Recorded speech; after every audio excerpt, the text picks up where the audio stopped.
How did the first 10 weeks of the NFL season impact our perspective of the NFC? We're delivering our updated NFC Power Rankings today on the Locked On NFL Scouting Podcast.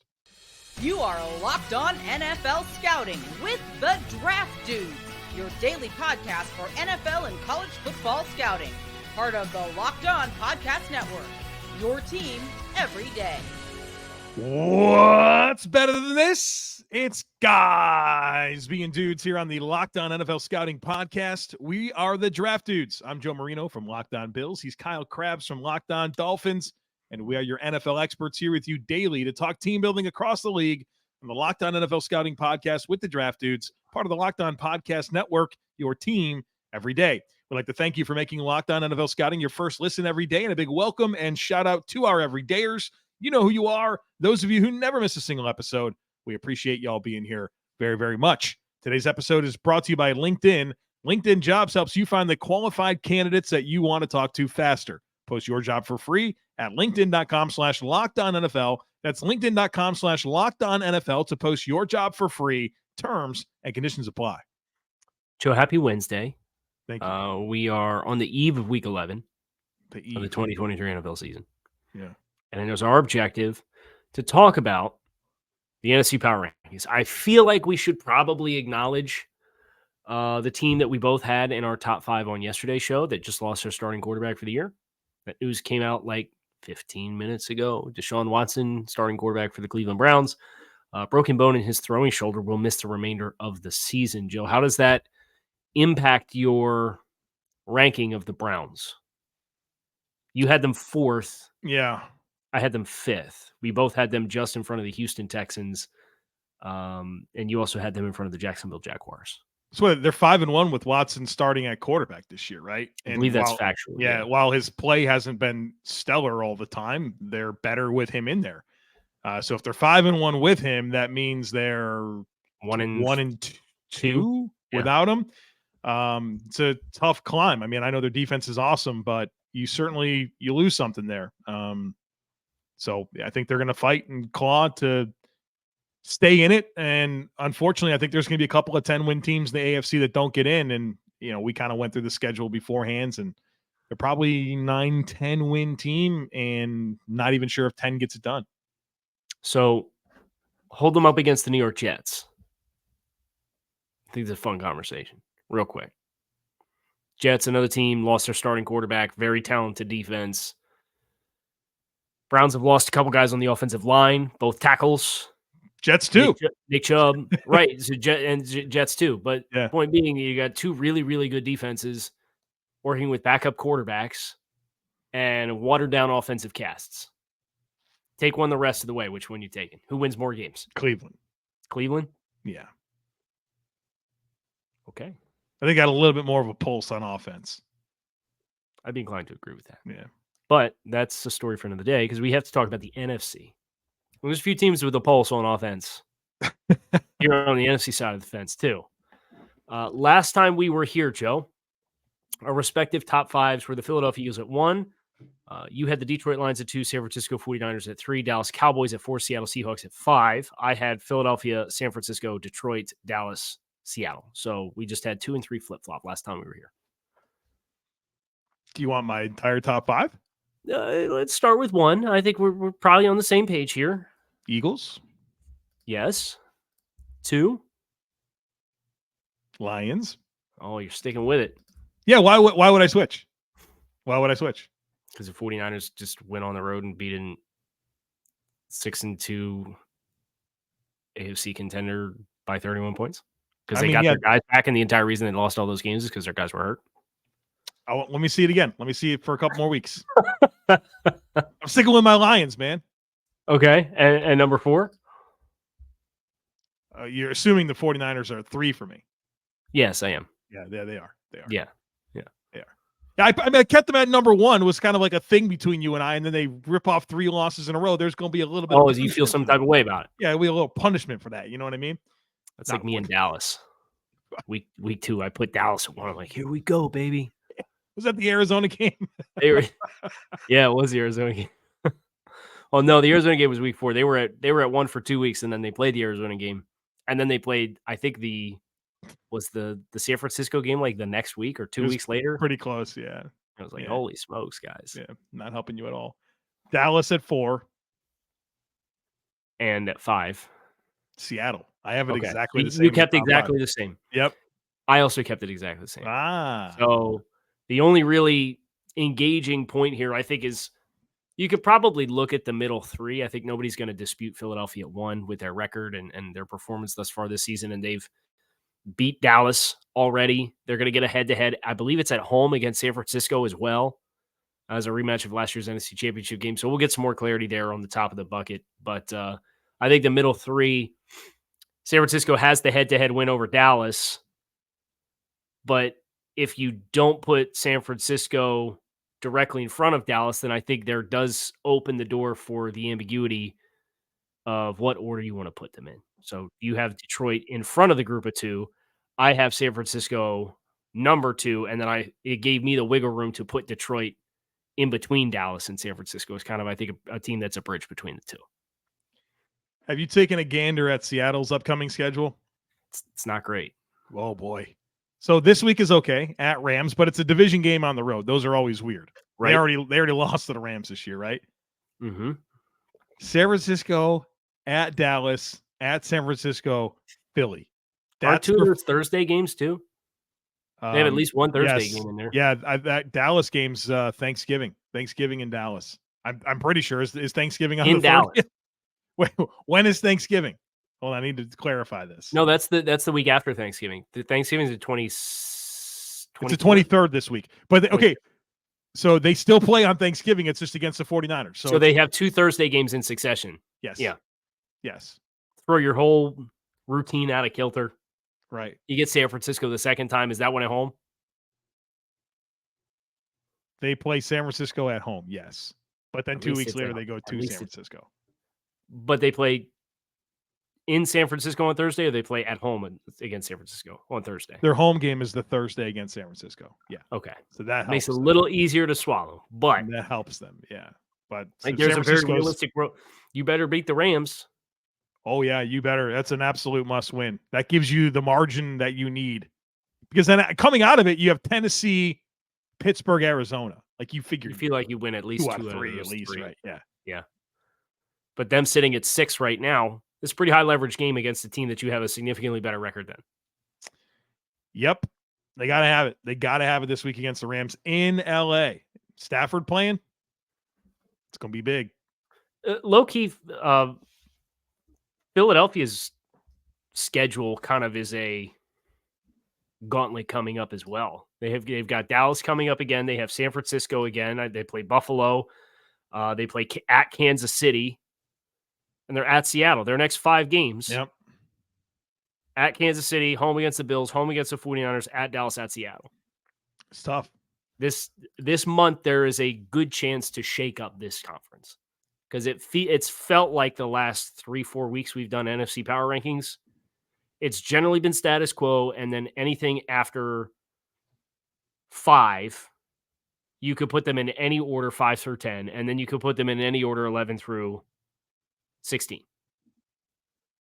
Do you know who's looking good the rest of the way?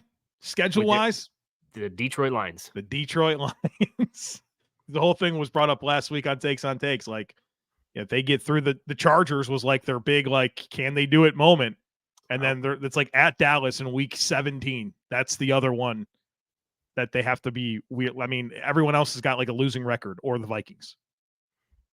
So they're unserious people, as Kyle Brandt would say. Then they just you got to stop worrying about Kyle Brandt and all these opinions like this. Can't stand it. Keep driving yourself nuts with it. I thoroughly enjoyed him being on the Manning cast for the end of the game on Monday. But Bills fan, Kyle, loving watching the misery of Bills fans. Just say it out loud, man. You can do just it. Kyle Brandt. Just Kyle Brandt. Brandt. Just Kyle Brandt. That's the only Bills fan that you're upset That's to right. see. Yeah, That's definitely Okay. just Kyle Brandt. Okay. All right. Yep. Transition to LinkedIn. Maybe you're looking for a job. Maybe you're Ken Dorsey. You're looking for a job. Well, these days, every new potential hire can feel like a high-stakes wager for your small business. You want to be 100% certain that you have access to the best qualified candidates available, and that's why you got to check out LinkedIn Jobs. LinkedIn Jobs helps you find the right people for your team faster and for free. It's so easy to create a free job post over at LinkedIn Jobs. And then once you do, you add your job in the purple hashtag hiring frame to your LinkedIn profile to spread the word that you're hiring. And simple tools like screening questions make it easy to focus on candidates with just the right skills and experience so you could quickly prioritize who you'd like to interview and hire. That's why small businesses rate LinkedIn Jobs #1 in delivering quality hires versus the leading competitors. LinkedIn Jobs helps you find the qualified candidates that you want to talk to faster and for free. So post your job for free at linkedin.com/LockedOnNFL. That's linkedin.com/LockedOnNFL to post your job for free. Terms and conditions apply. Folks, score early this NFL season with FanDuel, America's #1 sports book, because right now new customers can bet $5 on a moneyline bet, and that'll get you $150 in bonus bets guaranteed when that $5 moneyline bet wins. That's $150 if your team wins. So if you've been thinking about joining FanDuel, there's no better time to get in on this action. The app is super easy to use. There's a wide range of things that you can bet on, including spreads, player props, over-unders, futures bets, and more. So visit FanDuel.com/LockedOn. FanDuel, official partner of the NFL.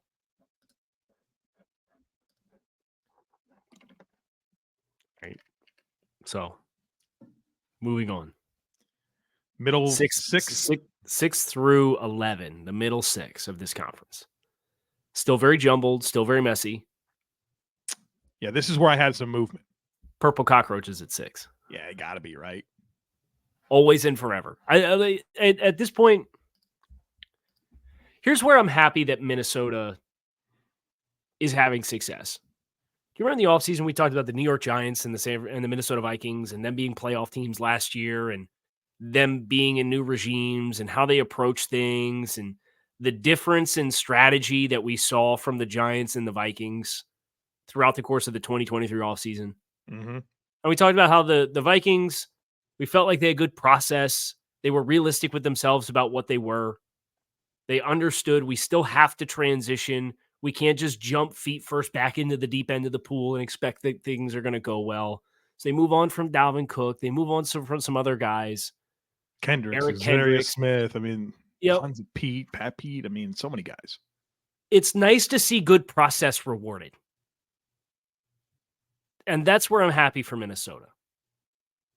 Because Kwesi and that whole group, they would have been very easy to say, we want 13 games, Joe. Let's go. We're all in. Trade your first round pick. Go get an impact player and send it. They did. Yeah. And here they are, really in the driver's seat for one of the wild cards. I think they've got a lot of winnable games left on the schedule at this stage. Their next 3, Denver, Chicago, and the Raiders. Right.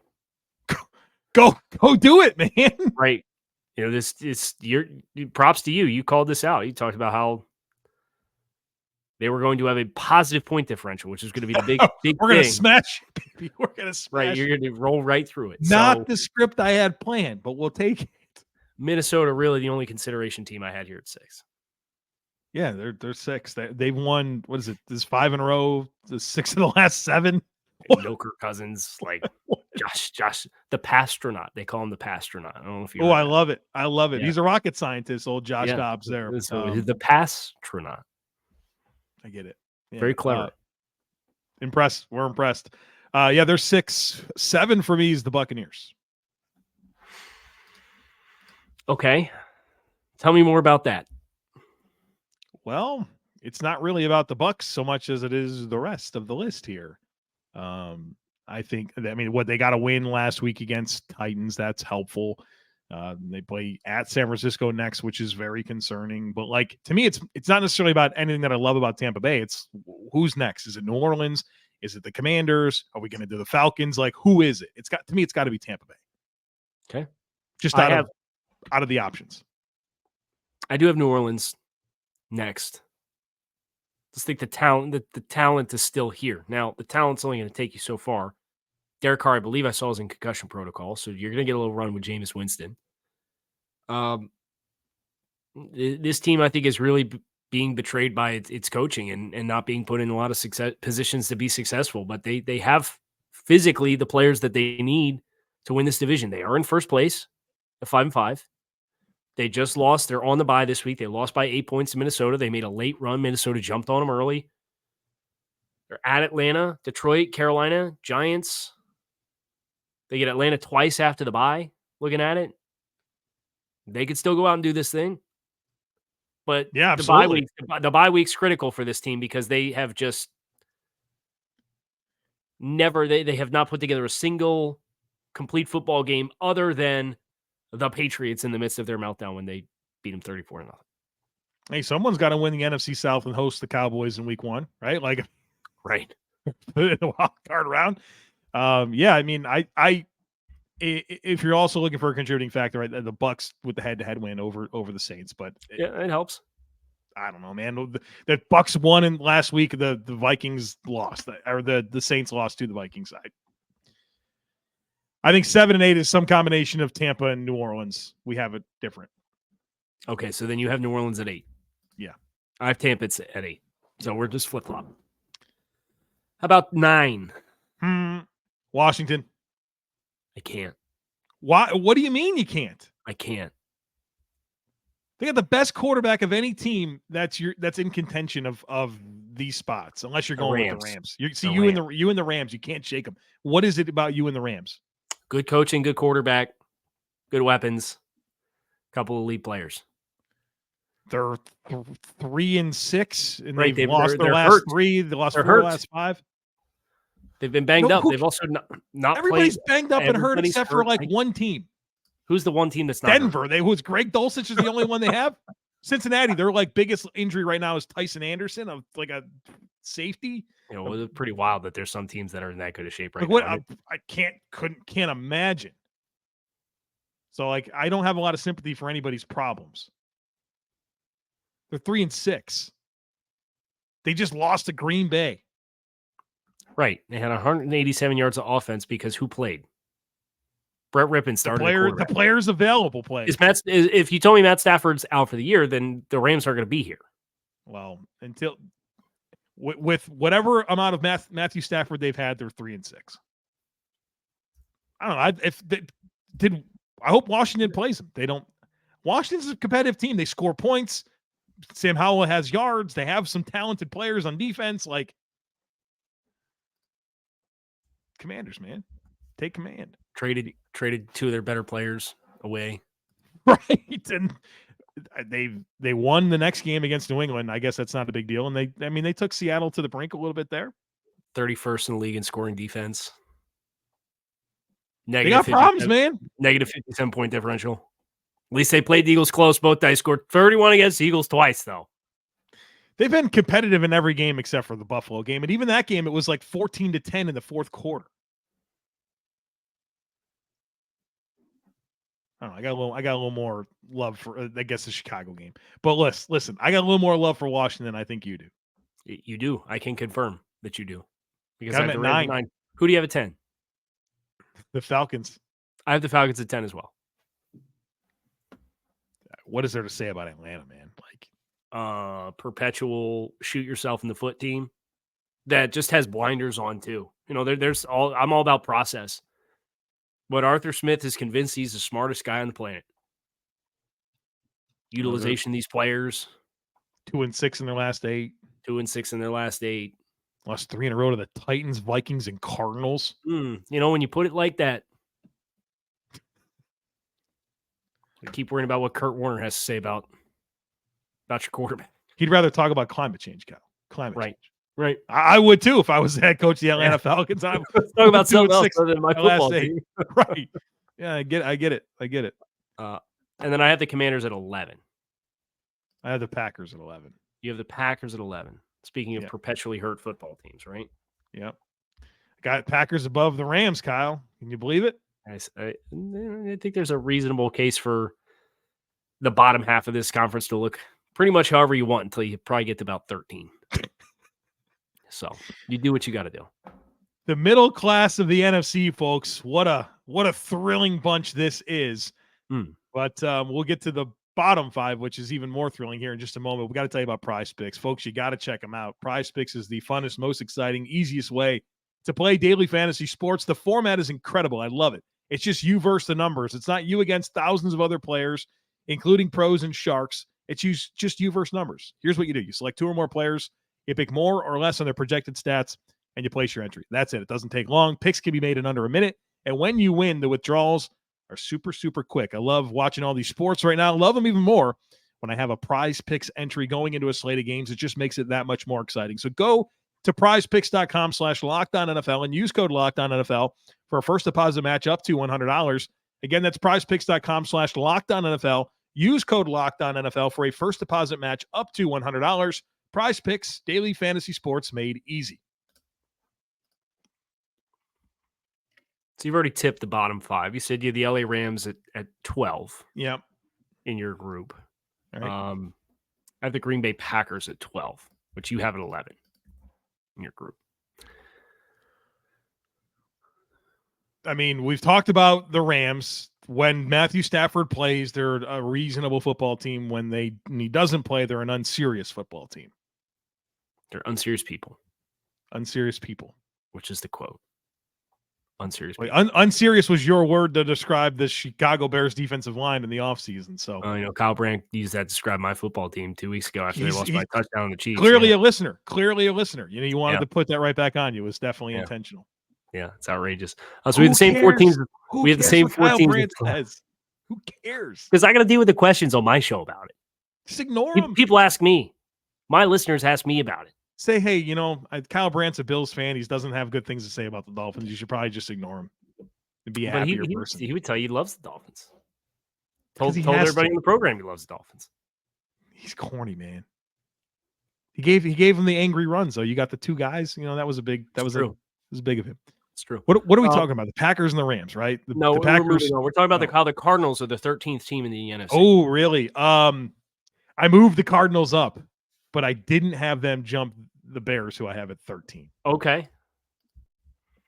But Cardinals are on the uptick, baby. Let's go. Kyler comes in. B-Red or whatever they call themselves. Bird Gang. Can't all the bird teams. I always forget what they call themselves. Ravens flock. The Ravens flock. Bird Gang. Bird Gang's the Fly Eagles fly. Okay. The 12th man. Did the Seahawks have any bird-themed? I don't know. You got to things. It was really cool when I went to the Sunday Night Football game with Dolphins Eagles. Is they do the bald eagle flying around the stadium and stuff. That was cool. A live mascot. Yes. In the National Football League. They roll them out. They roll them out in the pregame. Yeah. Wow. Are you looking that up? I see you looking. No. I had a dad joke for you, but now it's kind of ruined because you saw me looking it up. But okay, that's fine. Yeah. That's fine. So we have Chicago. Shout out Tyson Bagent.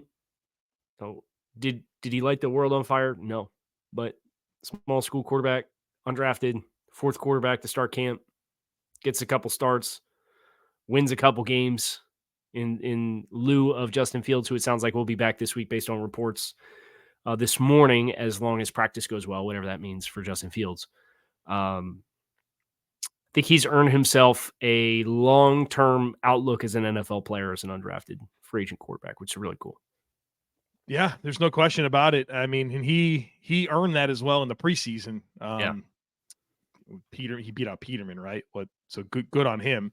And he's held his head above water in games, which I think you could say a lot less about other quarterbacks that have had to step into situations. So good on him. And obviously you want to get Fields in there. You want to see what he looks like the rest of the way. You got big decisions to make this offseason. But it's nice to know that you can probably just rock with Bagent as your QB2 and get it going. Right. Try to build on, because again, statistically it was not super gaudy numbers, but I think he did enough nice things that whether it's in Chicago or it's elsewhere, like he's probably he definitely gonna hit tenure in the league. Yeah, get a pension. You'll be all right, he's probably gonna be 5, 6, 7 year backup quarterback type player. Humble beginnings, right? Shepherd, West Virginia, just the PSAC, Joe. The PSAC. The PSAC. Who do you have at 15? Well, at 14, I have Arizona. Right. Yeah, we established that. Okay. At 15, I have the Carolina Panthers. I was wondering if you were going to do this. Giants are last, man. I also Giants did are it. last. Giants are Like, dead last. and I'm leaning into kind of your thought process, like looking at this team moving forward without Daniel Jones, without Tyrod Taylor, like it's Tommy DeVito / Matt Barkley with an awful offensive line. Like, dude, not good at all. So they're going to be picking in what I saw today. They have like the highest odds to be the number one team picking number one. Yep. And you pick the quarterback. Like, you don't not pick the quarterback. There's no way that you like trade back or anything like that. Like, you pick that quarterback and you move on. You just do. You don't just like, oh, we have Daniel Jones, let's move back and get a king's ransom. I don't think you do. I think you pick the new quarterback and figure it out with Daniel Jones. So, I mean, this team, the last 3 games, has -9, 154, and 61 passing yards. It's 2023. Yeah. Gave up 640 yards of offense against the Cowboys. I knew Dallas scored 49 points. I didn't realize Dallas had 640 yards of offense. Yeah, if you're the Giants, you pick whichever quarterback you like. You keep Daniel Jones through 2024, and allow yourself the flexibility to onboard your quarterback, and then they can get out of that deal, Kyle. After 2024, they can cut him in 2025, and they will only have $22 million in dead cap, and which is pretty digestible based on the contract. Yeah, and you can also designate that post June 1st if you wanted to, or you could trade him if somebody wanted to bring on the contract without the guaranteed money involved. Yeah, which I doubt, but depends on how he plays next year, I suppose. But grand scheme of things, you can get out of that contract and you can mitigate it even more than the 22 if you wanted to. And let's be honest, this team is not 2 players away from competing. No, this offensive line continues to need all the attention in the world. In spite of Evan Neal, has he taken a step forward this year? No. John Michael Schmitz as a rookie, it's kind of hard to gauge. We like John coming out. I think there's some hope and optimism there. I don't think he's killed it, but he's also playing with wet paper towels at both guard spots. What are you going to do? Right. And Andrew Thomas missed 6 weeks. So you got a couple guys you could tie yourselves to, but total trench rebuild. I don't like the skill players. Saquon Barkley's not on a long-term contract. Darren Waller, he gave a top 100 pick for, has been banged up, which he's been the last few years, and is an expensive player. Top salary this year, tight end, I believe. It's going to be an interesting Levy-Grell conversation with the Giants with some of the resets and things that need to happen with this roster. We're close. We're probably 3 weeks away. Yeah, we're getting close. So we might have to do them on their bye week 13. Well, the good news is they're in the NFC, which will keep them alive for longer. I am so fired up. We get the Giants twice on Monday Night Football in the last 5 weeks of the season. You can't. Monday Night Football is not flexible, right? Isn't it only Sunday night? I'm pretty sure that's the case. Yeah. Giants, Packers, and Giants, Eagles. Monday Night Football. We are so blessed that they just prioritize the New York market getting in Sunday Night Football or Monday Night Football. So no, Monday Night Flex scheduling does start this year for weeks 12 through 17. So you can just go ahead. Oh, and those games will not happen. Okay, can we finish with that really quick? Sure. So week 14. Okay. So we're going to go to the NFC. What game is getting flexed? Okay, so week 14 is their first one that's clearly coming out. So Giants and who do they play? It's a double header, Kyle. Wait. Oh, it's a double header because it's Tennessee the other one at Miami. Yep. Green Bay. So first of all, just have Tennessee and Miami. But otherwise, I'm sure we can find something here very easily. Jacksonville, Cleveland. Bills, Chiefs. Crap, that's going there, isn't it? Bills, Chiefs. It would be Eagles, Cowboys, but that's already on Sunday Night Football. So yeah, well, is Bills Chiefs like a protected CBS game of the week or something like that? I don't know how well that goes. Maybe. Seahawks, 49ers. Yeah, that's better for sure. That's for sure better. What's the other week? And then I would even go Jags, Browns, or Colts, Bengals over that. The other one is week 16. Oh, and that's a Christmas Day game. So I don't know if there's different rules in place because it's Christmas Day or not. So they're a part of a triple header Christmas Day situation. Yeah, because So could you imagine all of a sudden your favorite team is now in the mix for Christmas to complicate your holiday? But Miami and Dallas, let's put that in there. Stop. The Dolphins played on Christmas last year. I don't think he can do it. Miami and Dallas looks like a good one to put in there for sure. Detroit, Minnesota. Bills Chargers. Well, Bills Chargers is it's a Saturday game. It's the Peacock exclusive. Oh, don't get me started on the Peacock exclusive setup. Bengals Steelers. That's also a Saturday game, but I'd love to see that one. We have options. We're not watching Matt Barkley and Tommy DeVito on Monday Night Football late in the season.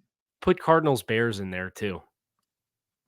I'd rather have that than Tommy DeVito or Matt Barkley. That was like the 2019 Dolphins Bengals game that went to overtime. It was a big one. Yeah. That was like playing for the number 1 overall pick type of game. Wasn't there fights and everything in that game? Like there's like weird tension between. That was the year after. That was in 2020. Are the Bengals the weird Dolphins rival that's like sort of a rival but not really a rival? You guys just they played in 2022 on Thursday night and the Bengals won and Tua got the concussion. They played in 2020 and the Bengals played a dirty game, and that was when like Brian Flores walked across the field and was like ready to fight like Bengals players. He was like in their face. And then they played in 2019 on that December. It was late in the year, like 15-16, and the Dolphins blew like an 11-point lead in the last 4 minutes of the game or something like that, and went to overtime, and then the Dolphins won in overtime. And it was like all this playoff or first overall pick leveraging. So they played. Wasn't there this big like who has done a worse job with the offensive line, the Bengals or the Dolphins? Like this weird. And it all went back to Jamar Chase and Jalen Waddle and Kyle Pitts and Penei Sewell was in that. Yeah, there's a whole bunch of storylines there, but that's your rival. That's going to do it for us with the NFC Power Rankings. Spent a little bit of time talking about the Browns. Spent a little bit of time talking about the Bengals on the NFC Power Rankings. Sorry. Okay. Just like talking ball, It's going to do it for us here on this episode of Locked On NFL Scouting. I'm Kyle Krabs. He's Joe Marino. We appreciate you guys checking out the show. You can find us on YouTube or wherever you listen to your favorite podcast. We're out of here. Peace.